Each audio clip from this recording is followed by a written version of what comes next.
আল্লাহর পয়গম্বরের সাহাবী, মুসলমানদের খলিফা আলী রাদিয়াল্লাহু তাআলা আনহু তখনও আল্লাহর পয়গম্বর দুনিয়াতে জিন্দা আছেন। আল্লাহর পয়গম্বর তখনও আছেন দুনিয়ার জমিনে। আলী রাদিয়াল্লাহু তাআলা আনহুর কাছে আবদার করছেন ফাতেমা রাদিয়াল্লাহু আনহা, স্বামী হে, শরীরটা তেমন একটা ভালো না, পারলে একটু ফল খাওয়ান। উনি বাজারে গেলেন, একটা ডালিম কিনছেন। ডালিম কয়টা? একটা ডালিমেই কিনছেন। এই ডালিম নিয়ে তিনি আসতেছেন। আল্লাহ পাক রব্বুল আলামিন পরীক্ষা করাইলেন ফেরেশতাদেরকে, বলেন ফেরেশতারা, সত্যিকারের ইমানদার আমার নাম শুনলে আর কিছু মনে থাকে না, সব ভুলে যায়। আমার নামের সম্মান, আমার নামের ইজ্জত তাদের দিলের ভিতরে এত বেশি, আমার নামের চাইতে ইজ্জত আর কেউ বেশি দিতে পারে না।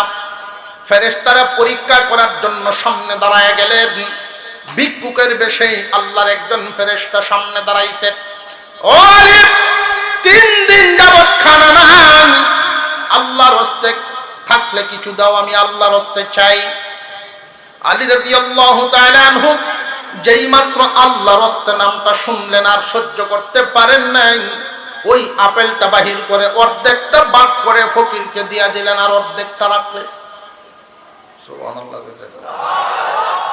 আমরা যদি চাইতো যে কিতাব কইলাম ওই একটা আপেলে আমার সম্বল, এই টাইমে ভিক্ষুকে ভিক্ষা চাইলে আমরা তো ভালো দৌড়ান দিলাম। আর আপেল যদি চাইতো কইলাম তোর সক্য দোষ বেড়া, সত্যি ঠিক কর, একটা আপেলই আছে, এটি চাই একটা। আলী রাদিয়াল্লাহু তাআলা আনহু এমন করেন নাই, অর্ধেকটা ভেঙ্গে আল্লাহর হস্তে দিয়া দিলেন আর অর্ধেকটা রাখছেন। ফকিরও অর্ধেক খায়া কয় আল্লাহর হস্তে বাকিটাও দাও। আল্লাহর হস্তে যখন চাইছেন বাকিটাও দিয়া দিলেন। আল্লাহর হস্তে মানে কি, যে আল্লাহর জন্য চাইছি, এই মালামাল দিছেন কে? এইখানে আমরা যারা আছি সবাই তো সম্পদের মালিক সমান নয়, কেউর বেশি কেউর কম, সব কিছু দিছেন কে? আজকে বর্তমানে কেউ 1 লাখ টাকার মালিক, কেউ 10 লাখ টাকার মালিক। কিন্তু এমন একটা সময় ছিল আমাদের, 2টা টাকার জন্য বাবার পিছনে কত কান্নাকাটি করলাম, কত ঘুরলাম, দুলাভাইয়ের পিছনে ফার্স্ট ইয়ার লাগিন কত ঘোরা করছি। এমন দিন গেছে না গেছে না? আল্লাহ এখন কি পরিমাণ দিছেন, সব কিছু দিছেন তো আল্লাহ। আল্লাহর হস্তে চাইলে কাউরে ফেরত দিতে নাই। হযরত আলী দিয়া দিলেন, একটা আপেল ছিল একটাই দিয়া দিলেন। আলী রাদিয়াল্লাহু তাআলা আনহু আপেল আঙ্গুর এই ডালিমটা দিয়া যখন বাসায় গেলেন, ফাতেমা রাদিয়াল্লাহু আনহা তাকায় আছেন, কি আনছেন কি আনছেন? রে ফাতেমা, ডালিম একখান আনছিলাম, আল্লাহর হস্তে চাইছে, ফকিরকে আমি আল্লাহর হস্তে দিয়া দিছি, তুমি কি গুসা হইছো নাকি? ফাতেমা রাদিয়াল্লাহু আনহা বলেন, স্বামী হে, যদি খাইতাম যে পরিমাণ খুশি হইতাম, দান করার কারণে এর চেয়ে ডাবল খুশি হয়ে গেছি। কারণ উনি তো সলিমউদ্দিন মেয়ে না, বিশ্ব নবীর মেয়ে। খুশি হয়ে গেছেন। রাতের বেলায় স্বামী স্ত্রী একসাথে ঘুমাইছেন। গভীর রজনী, দরজায় কটকট আওয়াজ শোনা যায়। কে বাহিরে? আমি সালমান। কেন আসছেন? রাসূলের দরবার থেকে আসছি, আল্লাহর নবী আমাকে পাঠাইছেন। দরজা খুলে দিলেন, একটা ফুটলা বাহির করে দিলেন। আল্লাহ রাব্বুল আলামিন জিবরাইলের মাধ্যমে বিশ্ব নবীর কাছে, আপনার কাছে এই হাদিয়া পাঠাইছে। জিবরাইলের মাধ্যমে বিশ্ব নবীর কাছে এই হাদিয়া পাঠাইছেন। নবীজি আমাকে দিয়ে পাঠাইছেন আপনার কাছে। উনি ফুটলাটা খুলে দেখেন ডালিমে ভর্তি। আল্লাহর পক্ষ থেকে আলীর জন্য ডালিম পাঠানো হয়েছে। উনি গোনা শুরু করছেন, 1 2 3 4 5 6 7 8 9। তিনি বলেন, রে সালমান, আমি একজন ইমানদার। সত্যি কোরআনের কোন বিধানের উপরে আমার দুর্বলতম বিশ্বাস নাই, সঠিক বিশ্বাস। হাদিসের পুরাপুরি পরিপূর্ণ বিশ্বাস। আল্লাহ বলেছেন, নেক কাজ আল্লাহর রাস্তায় একটা করলে আল্লাহ 10টা দেন। আমার আল্লাহ তো গরিব নন, আমার আল্লাহ কৃপণও নন। তাহলে আমি একটা ডালিম দিছি, আল্লাহ দিলে তো আমার 10টা দেওয়ার কথা, এখানে 9টা কেন? সুতরাং আমার মনে হয় এই পুতলা আমার না। সালমান ফারসি রাদিয়াল্লাহু তাআলা আনহু বলেন, আলী তুমি ইমানদার জানি, কিন্তু শক্ত, এত শক্ত ইমানদার এটা বুঝলাম না। আজকে আমি টের পাইলাম আল্লাহ যে তোমাকে 10টা দিয়েছেন এটাই সঠিক। এই নাও, এই হুটলা হইল 9টা, আমার ওয়াহেড আছে একটা। যারা সত্যি গুণে মুমিন, কিয়ামতের দিন আল্লাহ এদেরকে খুব সহজে পার করে দিবেন। হাসরের বিচারটা যে হবে, প্রথমত সমস্ত মানুষকে 2 ভাগে ভাগ করা হবে। কয় ভাগে? একদল কাফের, আরেক দল হলো ইমানদার। কাফিরদের আমল নামা ওজন দিয়া তাদের বাম হাতে আমল নামা দেওয়া হবে, এদের ঈমান নাই। তামাম জীবনে যত ভালো কাজই করুক না কেন, একটাও আল্লাহর কাছে কোনো দাম নাই। কাফির, মুশরিক, বেঈমান যারা যত ভালো কাজই করুক, দুনিয়াতেই আল্লাহ এদেরকে বদলা দিয়া দেন। এই জন্য দেখবেন দুনিয়ার আরামায়েশ, বুক বিলাস ইমানদারের চাইতে কাফেরদের বেশি। কাফেররাও ভালো কাজ কিছু করে, একবারে যে সব মন্দ এমন না, ভালো কাজও করে। ধনী দেশগুলো গরিব দেশে দান খয়রাত পাঠায়, এটা কি মন্দ কাজ না ভালো কাজ? এই ভালো কাজের বদলা আল্লাহ এদেরকে দুনিয়াতেই দেন, পরকালে এদের কোনো বদলা নাই, কারণ ঈমান নাই। কিয়ামতের কঠিন ময়দানে প্রথমত 2টা ভাগ করবেন, একদল ইমানদার আর একদল কাফের বেঈমান। কাফেরদেরকে বাম হাতে আমল নামা দেওয়া হবে, ইমানদারদেরকে ডান হাতে আমল নামা দেওয়া হবে। কাফেররা চিরস্থায়ী জাহান্নামী ঘোষণা হয়ে যাবে, জীবনে কোনোদিন মুক্তির কোনো ব্যবস্থা করা হবে না, কারোর কোনো সাহায্য এদের কপালে নেই। পক্ষান্তরে ইমানদার মুমিন ডান হাতে আমল নামা নিয়ে দাঁড়ায় থাকবে, খুশিতে চিল্লাইতে থাকবে আর বলবে, চিরস্থায়ী জাহান্নাম থেকে বেঁচে গেলাম, চিরস্থায়ী জাহান্নাম থেকে বেঁচে গেলাম। ডান হাতে আমল নামা দিয়া ইমানদাররা যখন দাঁড়াইবে, আল্লাহ পাক রব্বুল আলামিন এরপরে এদের আমল নামা আবার মিজানে উঠাইবেন। কাফেরদের আমল নামা ওজন হবে একবার, ইমানদার মুমিনদের আমল নামা ওজন হবে 2 বার। প্রথমে ইমানের পরীক্ষা, এরপরে আমলের পরীক্ষা। এই আমল নামা যখন, ডান হাতের আমল নামা যখন পাল্লায় উঠানো হবে, সমস্ত ইমানদার মুমিনদেরকে 3 ভাগে ভাগ করা হবে। একদল হবে এমন, তারা উপর লেভেলের, তারা তো কোনো হিসাব নিকাশ নাই, বিনা হিসাবে জান্নাত। আর একটু জোরে করেন না সুবহানাল্লাহ।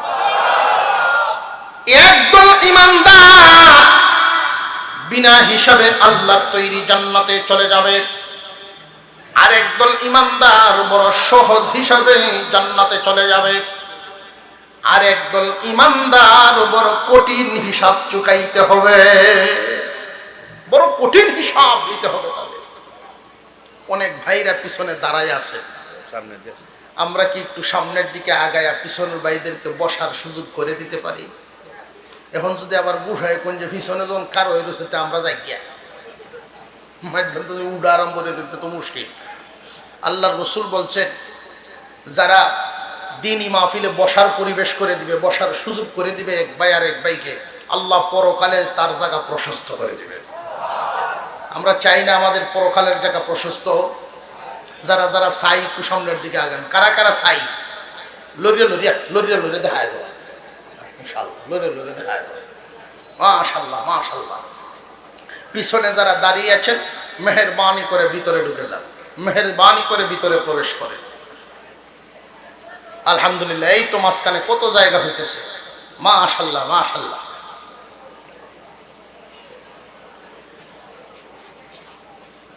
হাসরের মাঠে মুমিন মুসলমানরা কয় ভাগে বিভক্ত হবে? তিন ভাগে। এক ভাগ বিনা হিসাবে জান্নাতে যাবে, আরেক ভাগ বড় সহজ হিসাবে যাবে, আরেক দল বড় কঠিন হিসাবে তারা পার হবে। আল্লাহ পাক রব্বুল আলামিন আমার তিলাওয়াতকৃত আয়াতগুলোতে যেই ইমানদারের গুণ বর্ণনা করেছেন, সত্যিকারের ইমানদার যাদেরকে সহজে পার করে দিবেন।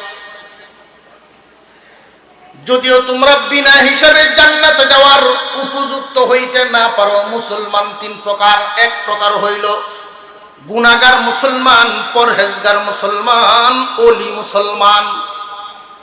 গুনাহগার মুসলমান খুব কঠিন হিসাব নিকাশের মাধ্যমে পরকালের জায়গা পাড়ি দিবে।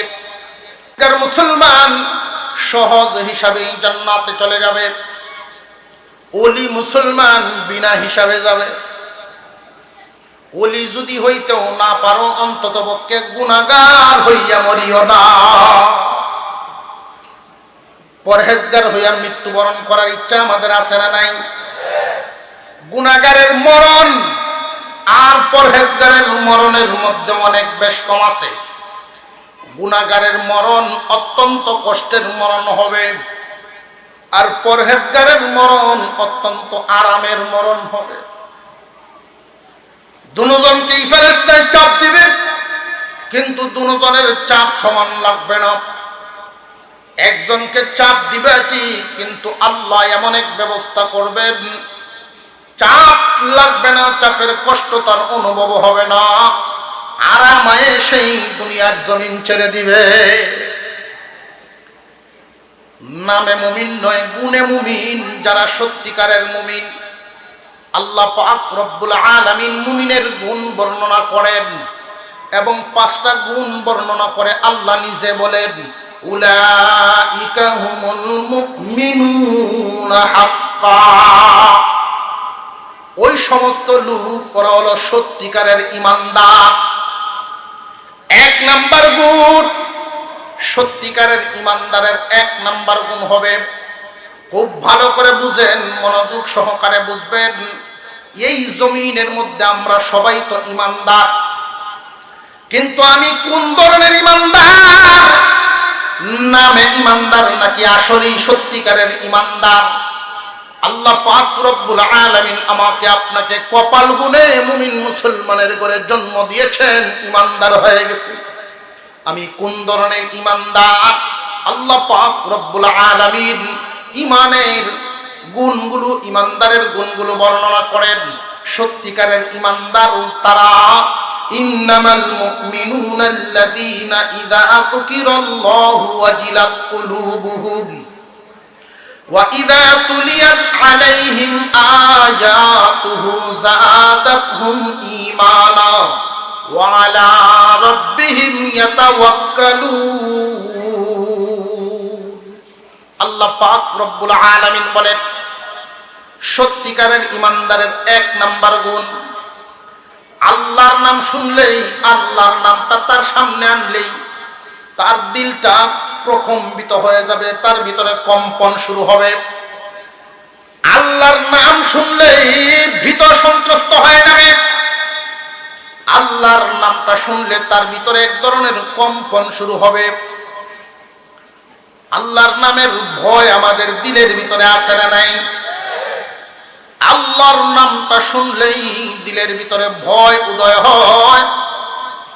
সত্যি যেই মানুষটার ভিতরে আল্লাহর নামের ইজ্জত, আল্লাহর নামের সম্মান আছে, খুব ভালো করে বুঝবেন। ভয় হলো 2 প্রকারের। এক প্রকারের ভয় হলো খৌফ, আরেক প্রকারের ভয় হলো ওয়াজাল। একটা হলো মরার ভয়, আরেকটা হলো সম্মানের ভয়। বাঘের সামনে পড়লে, সাপের সামনে পড়লেও তো ভয় হয়, আর উস্তাদের সামনে পড়লাম, পীর মুর্শিদের সামনে পড়লাম, বাবার সামনে, চাচার সামনে পড়লাম, এটাও তো একটা ভয় আছে। 2টা ভয় কি সমান না বেশ কম আছে?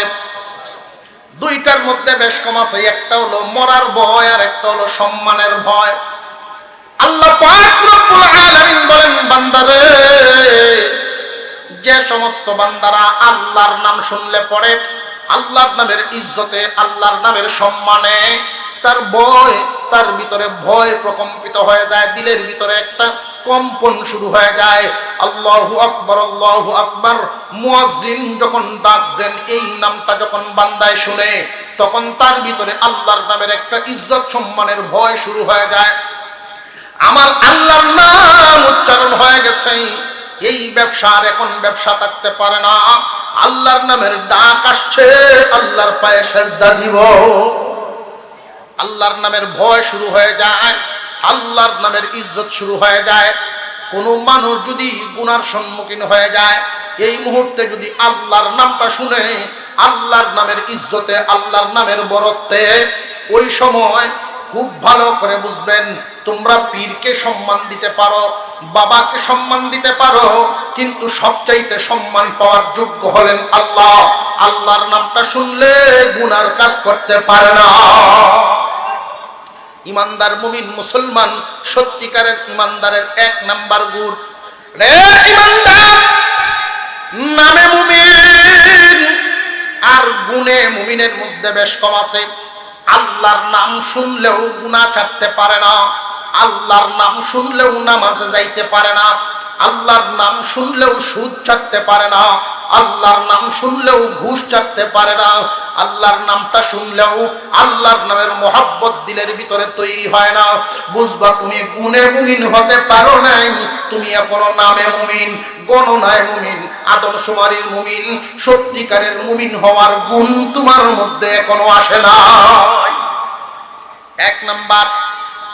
দুই নাম্বার ইমানদারের গুণ, সত্যিকারের মুমিনের দুই নাম্বার গুণ হলো, ইন্নামাল মুমিনুনা আল্লাযীনা ইযা যুকিরাল্লাহু ওয়াজিলাত কুলুবুহুম ওয়া ইযা তুলিয়াত আলাইহিম আয়াতুহু যাদাতহুম ঈমানা। দুই নাম্বার গুণ হলো, ইমানদার মুমিনের সামনে যদি আল্লাহর কালামের তিলাওয়াত ভেসে ওঠে, আল্লাহর কালামের তিলাওয়াত শুনলে তার ঈমান বাড়বে। সত্যিকারের মুমিন যারা হবে, গুণে গুণান্বিত মুমিন যারা হবে, আল্লাহর কালামের তিলাওয়াত শুনলে এদের ঈমান শুধু বাড়তেই থাকবে, বাড়তেই থাকবে।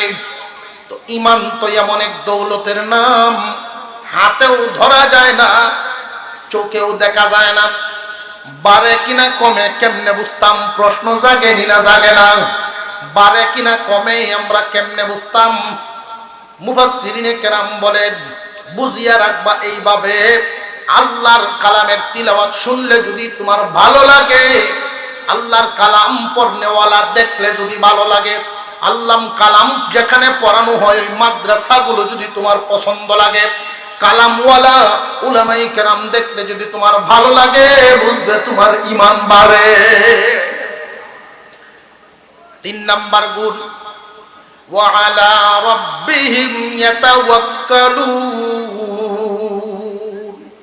আল্লাহ পাক রব্বুল আলামিন গুণ বর্ণনা করেন, সত্যিকারের মুমিন, সত্যিকারের ঈমানদার যারা হবে, গুণের ঈমান, গুণে মুমিন, হর হামেশা সর্বহালতে আল্লাহর উপরে তাওয়াক্কুল করবে।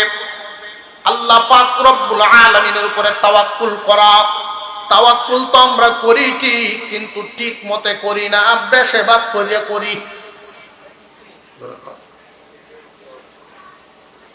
আমরা ঘুমাই গেছি গিয়া, খেলা খেলা ঘুমো আব্দুল হানছে দেখি একটু হজা আছে, উঠো আছে, সকলে মোটামুটি আছে।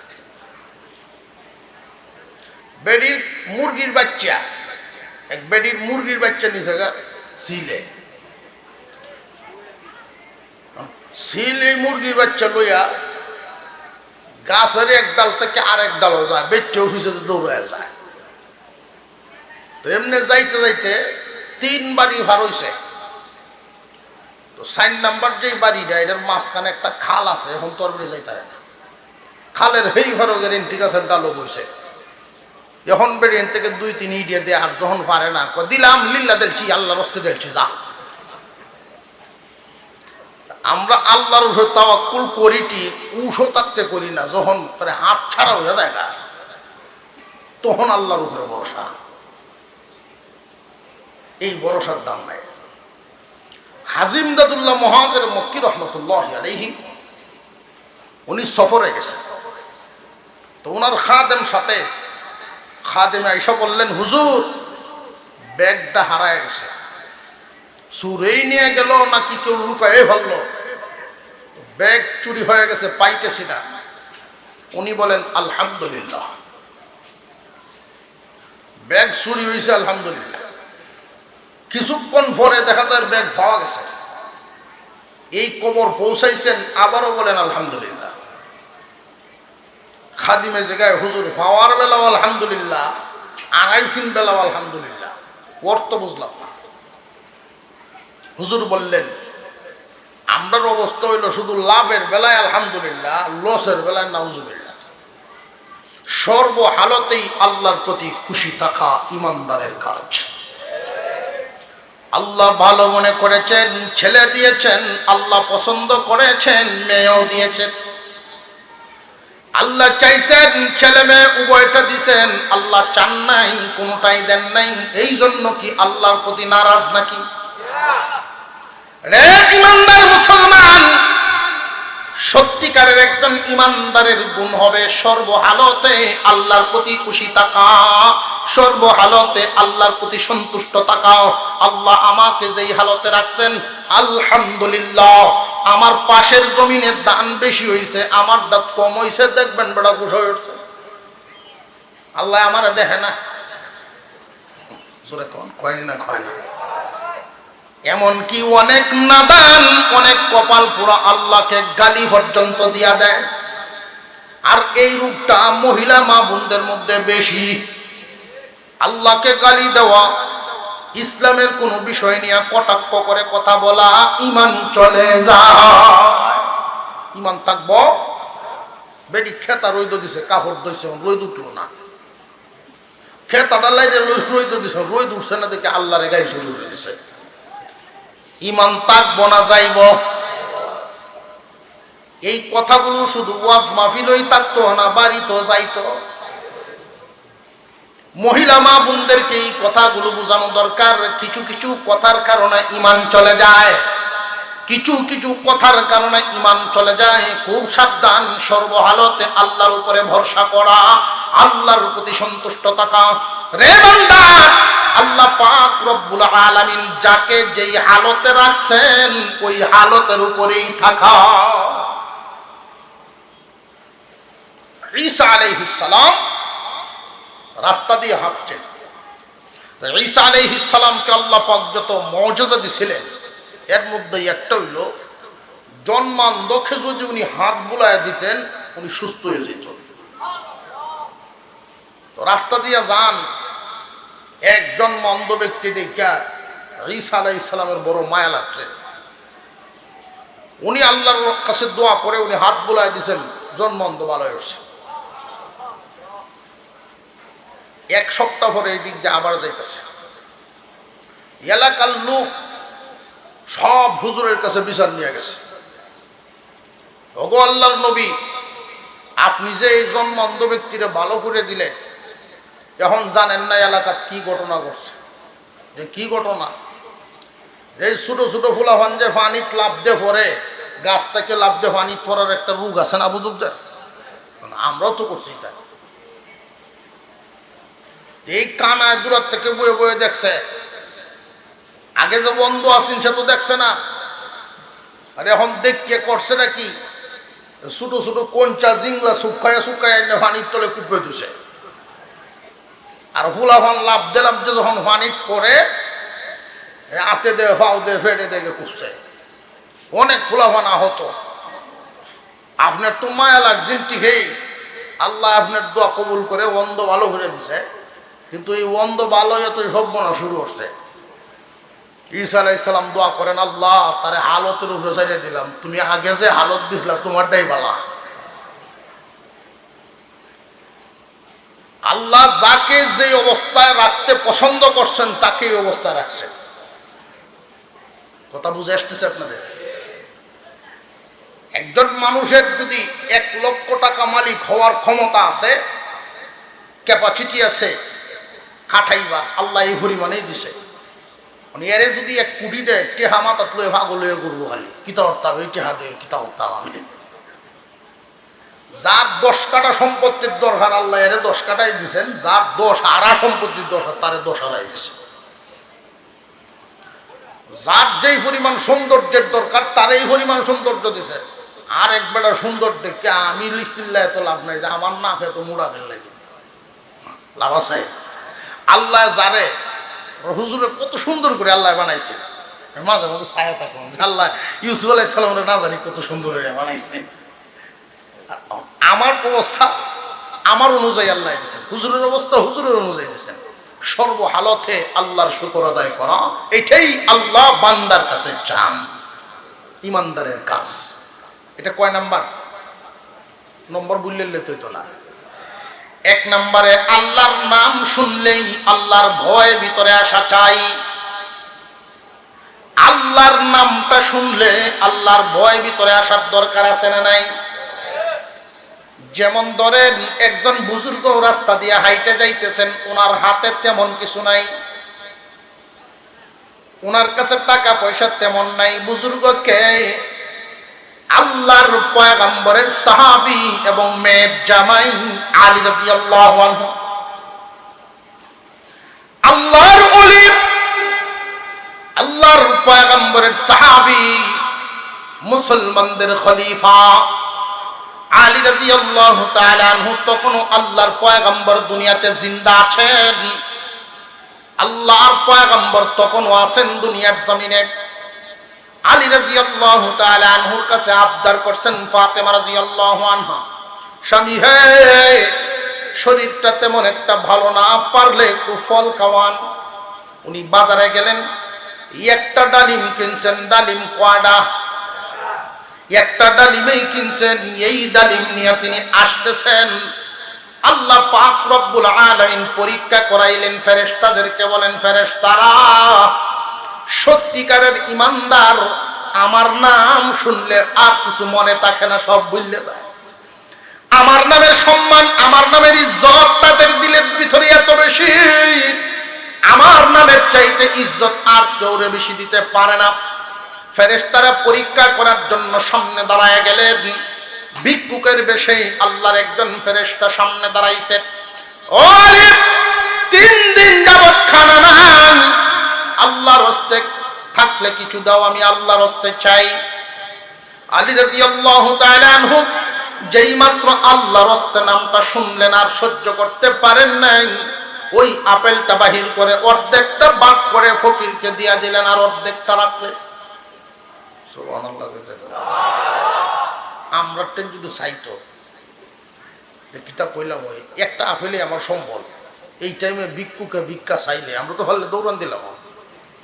আর আপেল যদি চাইতো কইলাম তোর সক্য দোষ বেড়া, সত্যি ঠিক কর, একটা আপেলই আছে, এটি চাই একটা।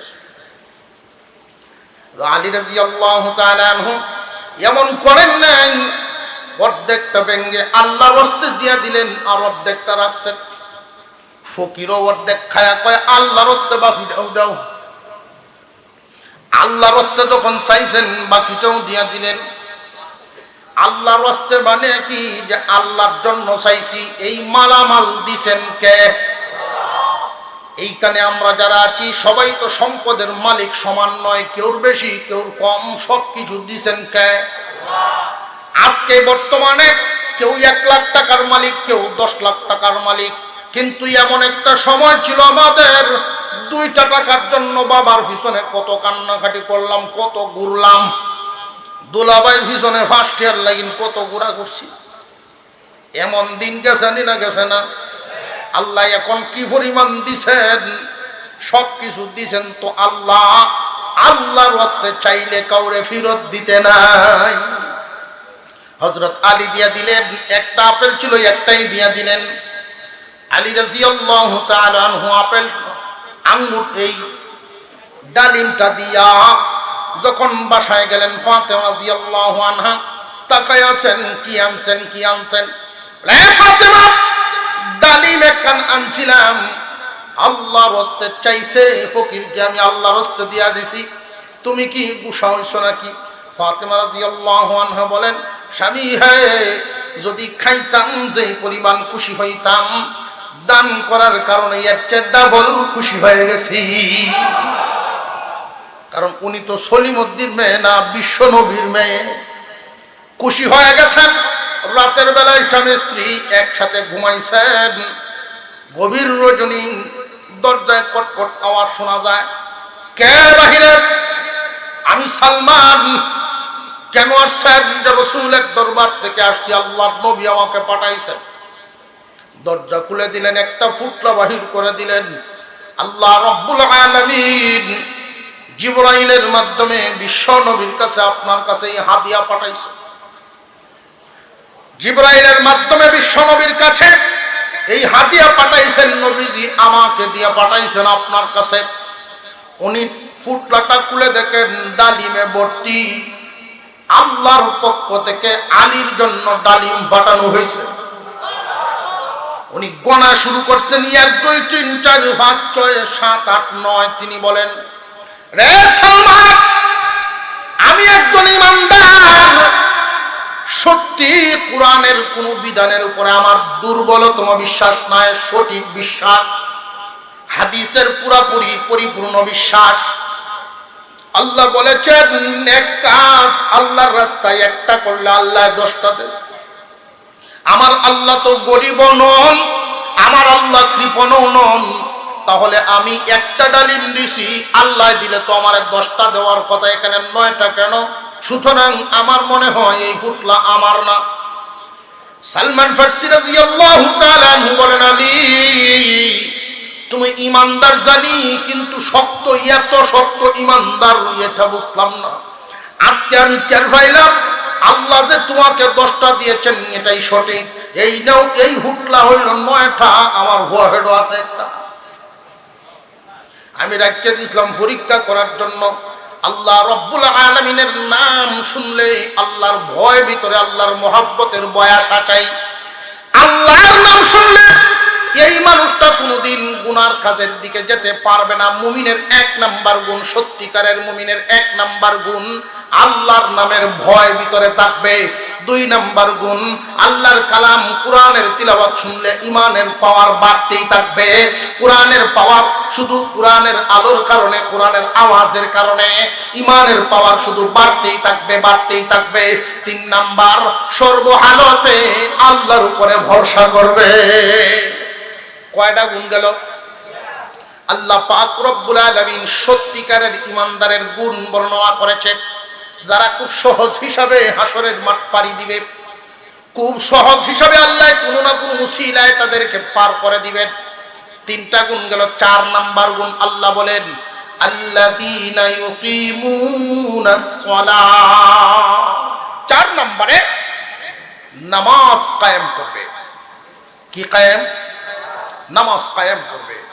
আমরা দেশে একদল ফকির টাইপের আছে যারা বৈরালি চর্চা করে, কয় আল্লাহ নামাজ পড়ার কথা কইছে না, নামাজ কায়েম করার কথা কইছে, এই জন্য নামাজ পড়ে না। এই জন্য একটু কথা একটা বলছিলাম প্রথমে, যারা বলে নামাজ লাগে না এরা ইমানেই নেই।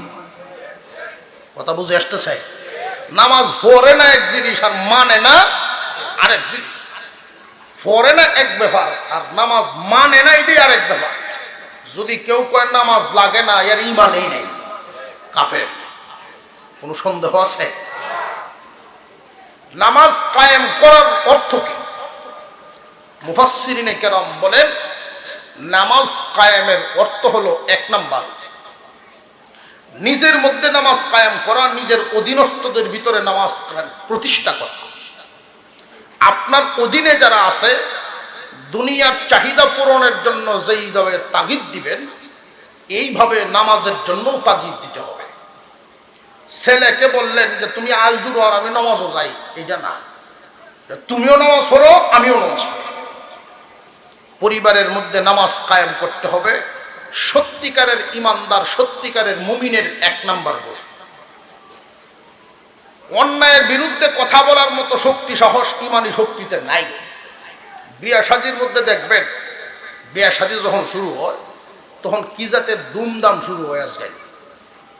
মুসলমানের বিয়া হিন্দুদের বিয়া শাদীর চাইতে আরো বেপরুয়া চলাফেরা। আর একটু জোরে কোন। এমন পরিবেশ শুরু হয়, আলেম উলামারা ওইখানে যাওয়ার কোনো সুযোগ সুবিধা থাকে না, লজ্জাই লাগে অংশগ্রহণ করা। অথচ বিয়ে শাদী একটা ইবাদত, এই ইবাদতটাকে নষ্ট করতেছে। হাজী সাহেবের বাড়ি এর ঘরে আরাম বসে, হাজী সাহেবরা যদি কোনো আলেমের জিগায় যে আপনার বাড়ি তাহলে তাকতে দেওয়াই কেমন আবু দুব্দে করতেছে, এই কথা হুনে গাই না জোরে কর, আবু দুব্দের দুধ গাইছে। হাজী সাহেব যদি সত্যিকারের ইমানদার হতেন তাহলে উনি দারাজ কণ্ঠে বলতেন, আমার বাড়িতে আমার ছাদের নিচে এইরকম কাজ হতে পারে না।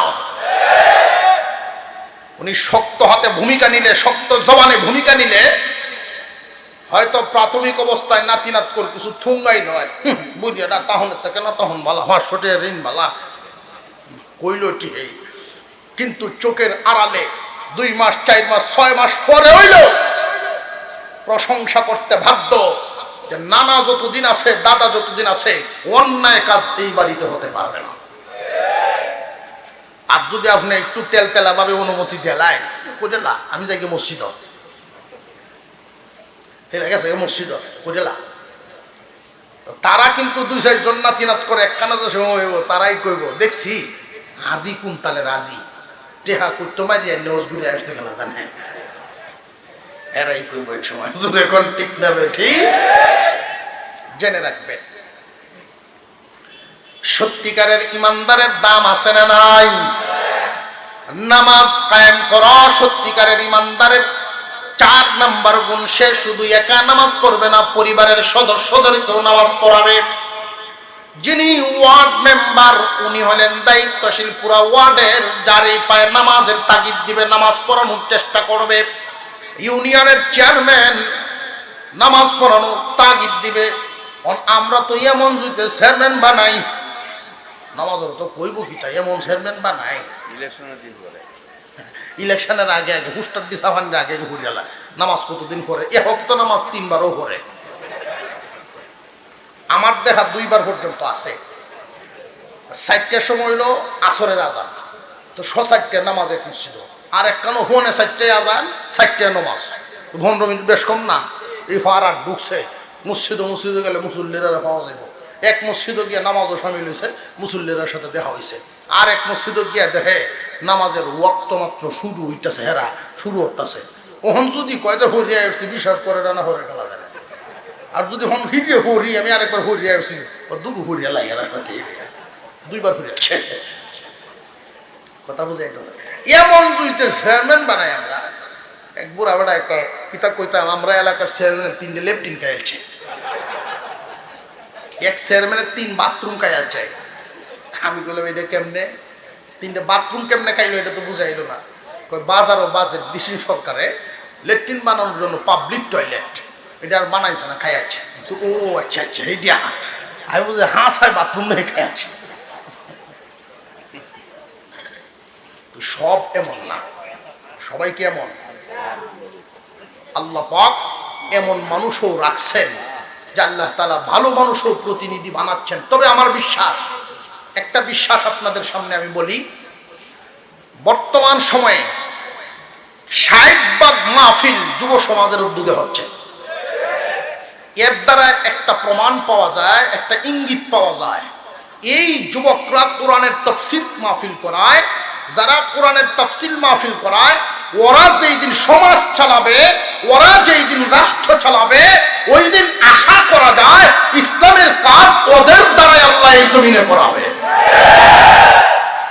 একটা সংবাদ আপনাদেরকে পৌঁছায় দেই, সাম্প্রতিক ঘটে যাওয়া কয়েকদিন আগের একটা ঘটনা, 3-4 দিন আগে আমাদের এই বাংলাদেশের আলোচিত একজন ব্যক্তি, হাদিসের উপরে খুব মাহের,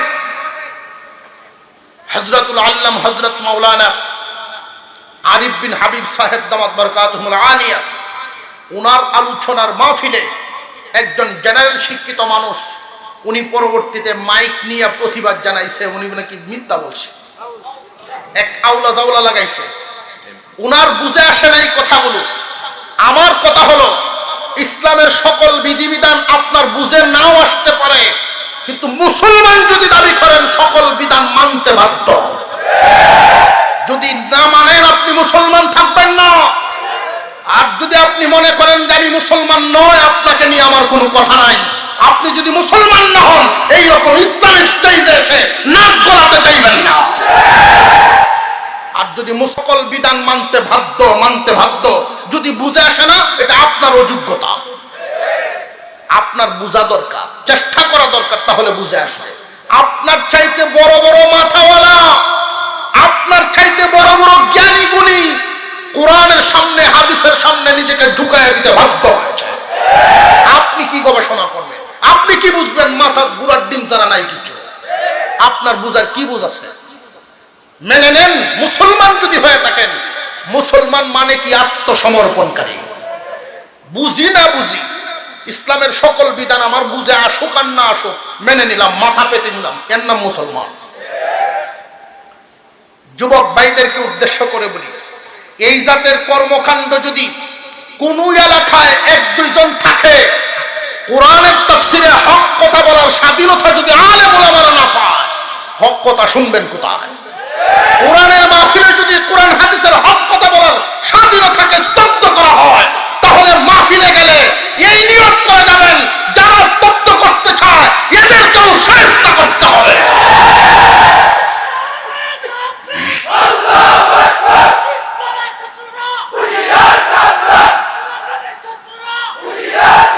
মুসলমান ভাইরা আমার, মনের ঢুকে এই কথাগুলো বলতে হয়। তারাও মুসলমান, তারাও আমার মুসলমান ভাই। আশ্চর্য লাগে, উলামায়ে কেরামকে যদি কথা বলতে বাধা দেওয়া হয়, হক কথা শুনবেন কার কাছ থেকে?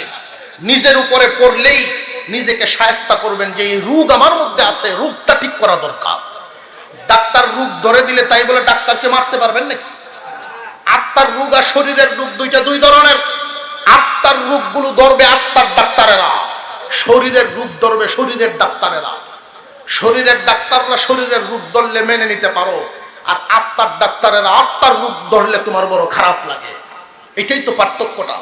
আত্মার রোগ উলামায়ে কেরাম ধরবে, তোমাকে শায়েস্তা করবে। শরীরের রোগে মানুষ বেশি কবরে যায়, আত্মার রোগে মানুষ জাহান্নামে যায়।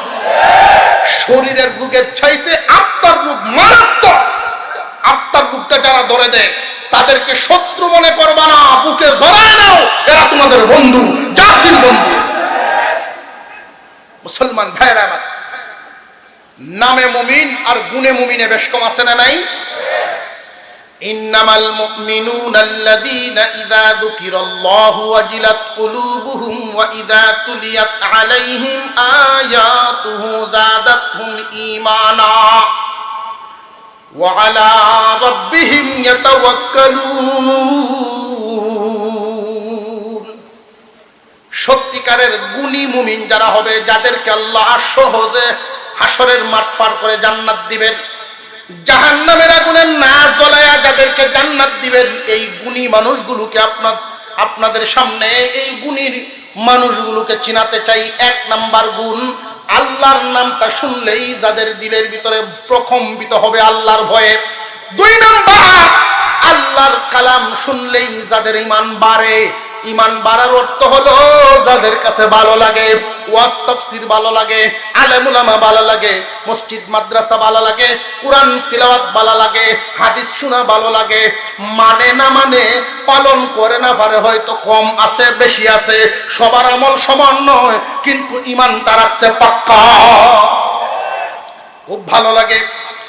3 নাম্বার, আল্লাহর উপরে ভরসা করছে।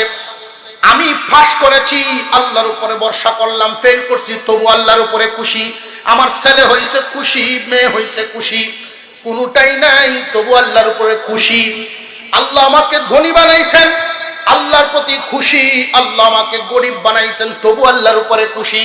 এই যে মনের অবস্থাটা, ইমানদারের 3 নাম্বার গুণ। সত্যিকারের ইমানদারের 4 নাম্বার গুণ হলো নামাজ কায়েম করবে। নামাজ কয় ওয়াক্ত? ইখতিলাফ আছে নাকি?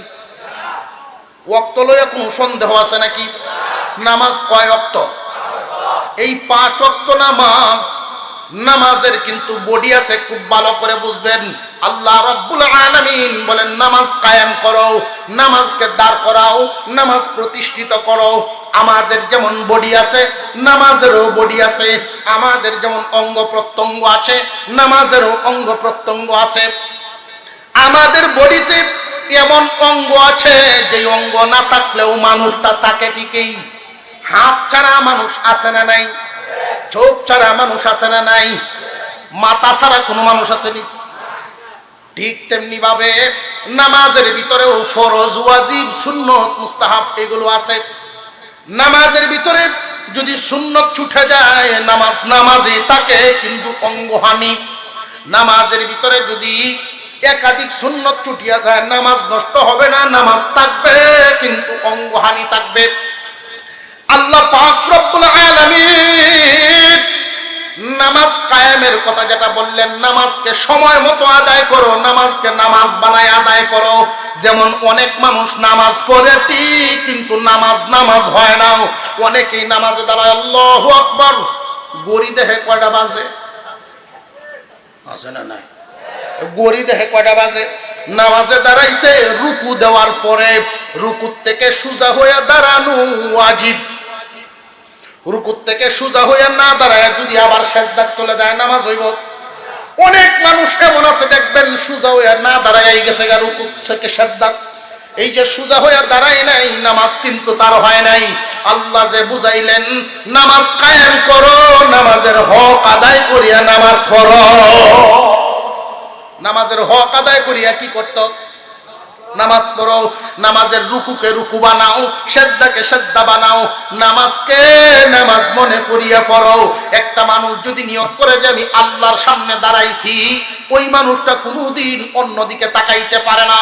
যেই মানুষটা নিয়ত করে যে আমি আল্লাহর সামনে দাঁড়াইছি, ওই মানুষ কাপড় চোপড় নিয়ে চিন্তা করতে পারে না, অন্য কোনো ধ্যান ধারণা রাখতে পারে না। আল্লাহর সামনে দাঁড়াইছি এই চিন্তায় নামাজ আদায় করা। ওয়াক্ত মতো নামাজ পড়া তিনটা গেল, 4 নাম্বার গেল। 5 নাম্বারে ওয়া মিম্মা রাযাকনাহুম ইউনফিকুন, আল্লাহ যাকে যেই পরিমাণ মাল দিছে আল্লাহর দেওয়া মাল থেকে আল্লাহর রাস্তায় দান করা। আল্লাহর দেওয়া মাল থেকে আল্লাহর রাস্তায় দান করা। এইখানে একটা কথা আপনাদের সামনে বলা লাগে, আল্লাহর দেওয়া মাল আল্লাহর রাস্তায় দেওয়া। মুফাসসিরিনে কেরাম বলেন ওই যে আল্লাহর দেওয়া মাল আছে, আমরা অনেক সময় দান তুলি, এই দান তোলাটা যেমন আল্লাহর দেওয়া মাল। আল্লাহর দেওয়া মাল থেকে যে আল্লাহর রাস্তায় দিবেন, যেই মালটা উপার্জন করতে গিয়ে আপনার কষ্ট হয়েছে, যেমন ধরেন ধান ক্ষেতের মধ্যে কামলা খরচ লাগে, বাস লাগে, সার লাগে, সেচ লাগে, এমন ধরনের সম্পদ আপনি খরচ করিয়া এরপরে দান কামাইলেন, এটা কি পরিমাণ আল্লাহর রাস্তায় দেওয়া লাগবে? 40 মনে 1 মন, 40 মনে 1 মন। কথা বুঝে আসছে? যে সমস্ত সম্পত্তিতে আপনার সেচ লাগে, সার লাগে, এই জাতীয় সম্পদ থেকে 40 মনে 1 মন আল্লাহর রাস্তায় দিবেন। আর যেটা আল্লাহর দেওয়া দয়া, শুধুমাত্র আল্লাহর দয়ায় হইছে, আপনার কোনো কিছু নাই, এটা 10 ভাগের 1 ভাগ। কথা বুঝে আসতেছে? আপনার অসুবিধা হইতেছে কি? যে জমিনের মধ্যে আমরা তো বর্তমান জমিনের মধ্যে বেশিরভাগই কামলা লাগে, সার লাগে, মাটি লাগে, এগুলো 40 ভাগের 1 ভাগ। 40,000 টাকার শাক বেচলেন, 40,000 টাকার সিম বেচলেন, 40,000 টাকার তরমুজ বেচলেন, 1000 মসজিদ মাদ্রাসা গরিব বিধবা এতিম মিসকিনদের মধ্যে দেয়া দিবেন।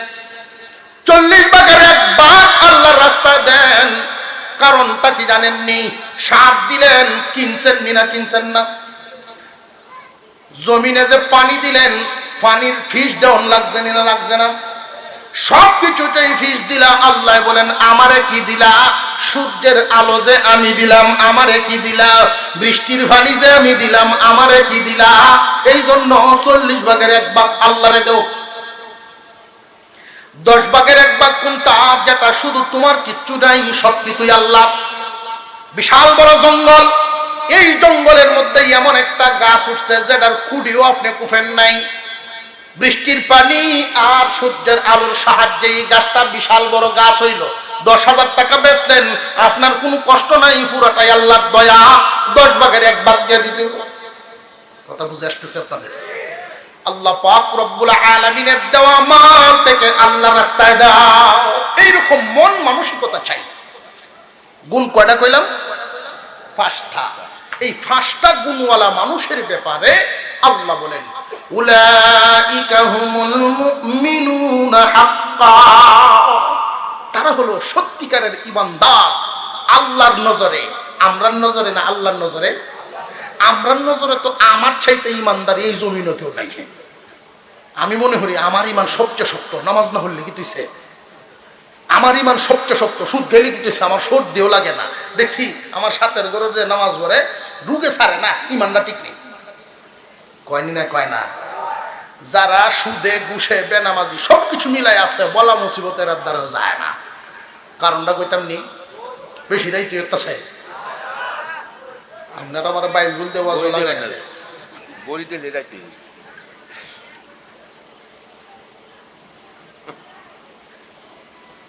দেখেন আল্লাহ পাক রব্বুল আলামিন মানুষকে যে গুণগুলোর প্রতি বর্ণনা করছে, দেখেন সত্যিকারের ঈমানদার কারা আর সাফাবাজি ঈমানদার কারা। দেখেন বালা মুসিবত বালা মানুষের উপরে বেশি, এই বইটাই স্বাভাবিক। আপনি মন্দ পথে চলবেন, আপনার উপরে মুসিবত নাই। ভালো পথে চলা শুরু করছেন, একটু মুসিবত আল্লাহ সাফাইব। কারণটা কি কইতাম নেই? আগে ময় মুরব্বীরা আমলে দেখতাম যে সুসা দিয়া মাটিতে জিনিসপত্র রাখত টেনে, মাটির ফাতিল। এই মাটির ফাতিলে মহিলারা হাতে নিয়ে আগে এভাবে থাফা দিত। তাফাতে দেখতো গড় উড়ার যোগ্যতা আছে কিনা। শব্দটা শুনতো, গড় উড়ার যোগ্যতা যদি থাকে তাহলে তারে গড়নে তুলতো, তাফাটাইলই তারে গড় কিতা তুলতো। আল্লাহওয়ালা কোন মানুষ যখন বদ ফত বাদ দিয়া হক পথে চলা শুরু করে, মুমিন ভাইরা জেনে রাখবেন নিরাশ হবেন না। মাঝে মাঝে মুসিবত আসবে, লস হবে, ব্যবসায় মালে ক্ষতি হবে, সন্তানের নুকসান হবে, এজন্য নিরাশ হবেন না। আল্লাহ আপনাকে পরীক্ষা করে দেখেন ওলির কাতারে উঠতে পারবেন কিনা, আল্লাহ পরীক্ষা করেন। আল্লাহর ওলি বানাইবার আগে কিছু পরীক্ষা আছে। বলা মুসিবত এরার দ্বারা যায় না, যারা সুদকুর ঘুষকুর বেনামাজি বলা মুসিবত যায় না। ফসা বাতাসের সাথে আলাপ করে, ও কিরে এই ফসা আমার উপরে বর করিয়া কাডলও লাগলে কাডল হচ্ছে যায়, আমার উপরে বর করিয়া গিয়া তুই যদি তরমুজ লাগস তরমুজ হচ্ছে যায়, যে কোনো জিনিসও লাগস হচ্ছে শেষ হয়ে যায়। তুই ফেরাউন রে ফসাই তারলে না? এই ফেরাউনের সাথে গিয়া তুই মিষ্টিয়া রে ফসাইলে না? ফসায় কয় আমি ডরাই এর দ্বারা গেছি না, কারণ হ্যাঁ আমার থেকে আরো বড় ফসা, হ্যাঁ আমার চেয়ে ফসা, আমি কোথা ফসাই। মুসিবত সুদকুরের কাছে আসে না, ঘুষখুরের কাছে আসে না, কারণ সুদকুর ঘুষখুর বেনামাজি মুসিবতের থেকে বড় মুসিবত। কথা বুঝে আসতেছে? একজন সুদকুর যে সুদ খায়, আজকে এই সুদটা এত মারাত্মক আকার ধারণ করেছে সমাজে।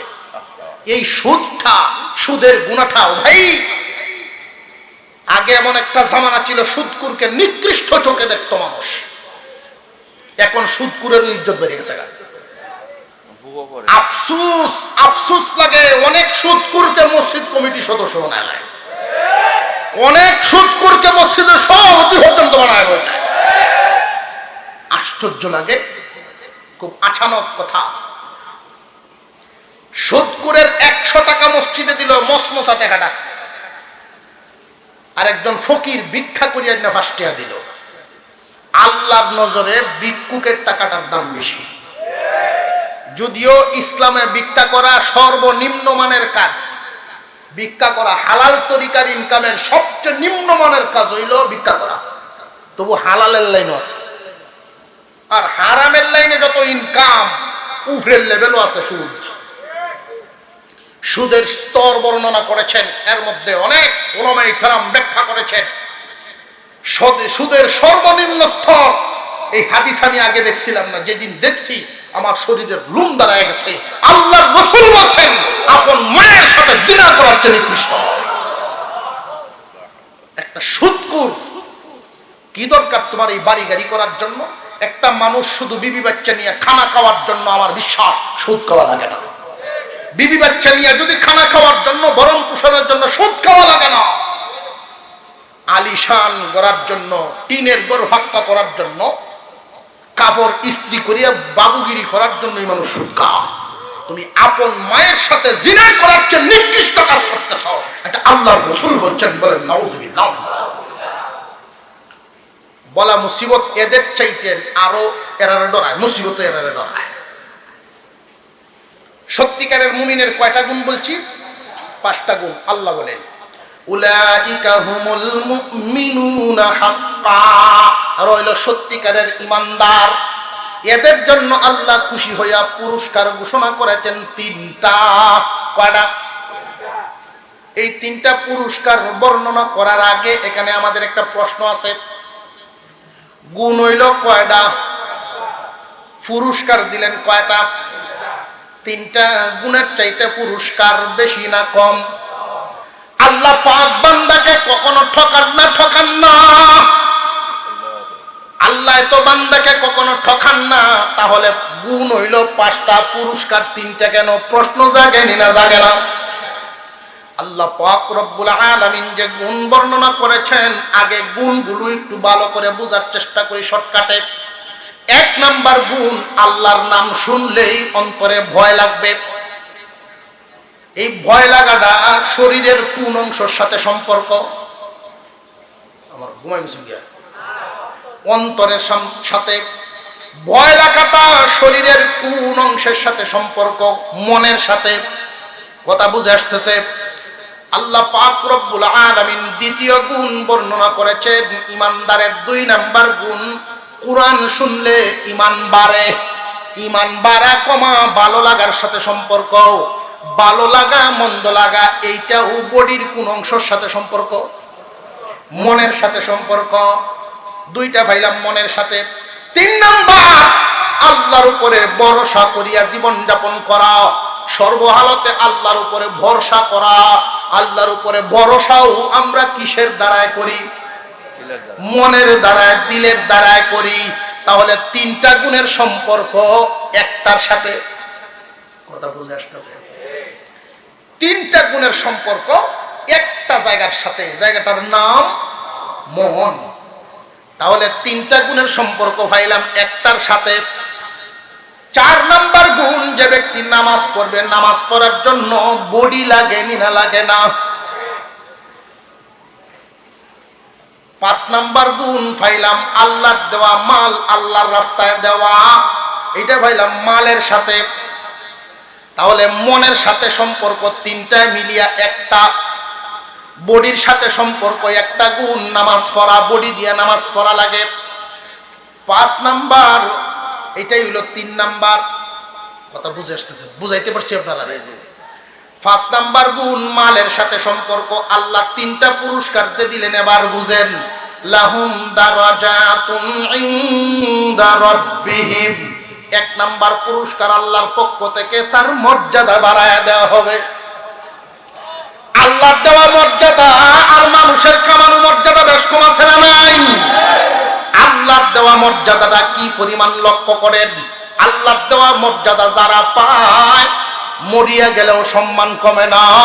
সামনে থাকলেও সম্মান, সামনে না থাকলেও সম্মান। দুনিয়াতে থাকলেও সম্মান, দুনিয়াতে বিদায় হইলেও সম্মান। নিজের অর্জন, নিজে কামানি সম্মান আর আল্লাহর দেওয়া সম্মানে বেশ কম আছে না নাই? যারা নিজের কামানো সম্মান দেখবেন, পুলিশে দেখলেই সেলুট দেয়। সেলুট দেওয়ার পরে আবার ফাউদের মাটির মধ্যে ভেদা দেয়, দেখছে? এটার অর্থ তো হইল ক্ষমতাটা যতদিন উপরের ডা, ক্ষমতা নাই নিচেরটা। এটা বুঝলা কেমনে? হুজুর আপনি কেমনে বুঝলেন? যে বুঝি আলামতে বুঝি। আলামতে ক্ষমতার যতদিন আছে সালাম দেয়, যে ক্ষমতার নাই দৌড়াইয়া জানবার হইলে লাগে। হুজুরে কন মুসলমান ইমানদার ভাইরা আমার, আল্লাহর দেওয়া সম্মান আর নিজের অর্জন করা সম্মানের মধ্যে বেশ কম আছে না নাই? আল্লাহ বলেন, বান্দারে তোমার মনটারে যখন এমন 3টা গুণে গুণান্বিত করে ফেলবা, তোমার মনটারে যখন 1 নাম্বার আমার ভয়ে তোমার মন তোমার মনের ভিতরে আমার ভয় রাখবা, তোমার মনের ভিতরে কোরআনের মহব্বত রাখবা, তোমার মনের ভিতরে আমার উপরে তাওয়াক্কুল রাখবা। এই তিনটা বস্তু যখন তোমার মনে থাকবো, আমি আল্লাহ এমন একটা মর্যাদা দিয়াম তোমার মন খুশি হইয়া যাইব। মর্যাদার মর্যাদা আল্লাহর পক্ষ থেকে 2 নাম্বার পুরস্কার, ওয়াহুম মাগফিরাতুন। আল্লাহ বলেন ওদের জন্য 2 নাম্বার পুরস্কার ক্ষমা। নামাজ হলো দ্বিতীয় লেভেলটা, মনে আসেনি? বডির দ্বারা যেই গুণ অর্জন নামাজ, যেই ব্যক্তি নামাজ কায়েম করতে পারে, আল্লাহ পাক দ্বিতীয় পুরস্কারটা দিয়ে বুঝায় দিলেন, রে বান্দা, একজন মানুষ গুনাহ করে বেশিরভাগই বডির কোনো না কোনো অঙ্গ দিয়া। যখন নামাজ কায়েম করার অভ্যাস তার মধ্যে হইয়া যায়, এই বডির দ্বারা যত গুনাহ হয়েছিল সমস্ত গুনাহ আমি আল্লাহ মাফ করিয়া দেই। 3 নাম্বার পুরস্কার, ওয়ারিজকুন কারীম। যাদের মধ্যে 3 নাম্বার গুণটা থাকবে, মনে আসেনি লাস্টের গুণটা? 5 নাম্বার যেটা, এটা 3 আনছিলাম। লাস্টের গুণটা হলো আল্লাহর দেওয়া মাল আল্লাহর রাস্তায় দান করার গুণ থাকা চাই। 40 ভাগের 1 ভাগ নইলে 10 ভাগের 1 ভাগ। এই গুণটা যাদের মধ্যে থাকবে, আল্লাহ বলেন ওয়ারিজকুন কারীম, এদের জন্য সম্মানী রিজিকের ব্যবস্থা।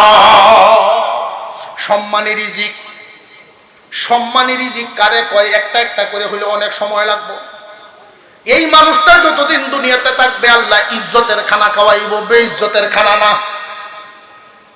যদি কানাডার মতো জায়গায় বাড়ি বানায়, আমেরিকার মতো জায়গায় বাড়ি বানায়, বাংলাদেশের টাকা লুট করিয়া নিয়ে, এটা কি ইজ্জতের না বেইজ্জতের? আরো জোরে খান।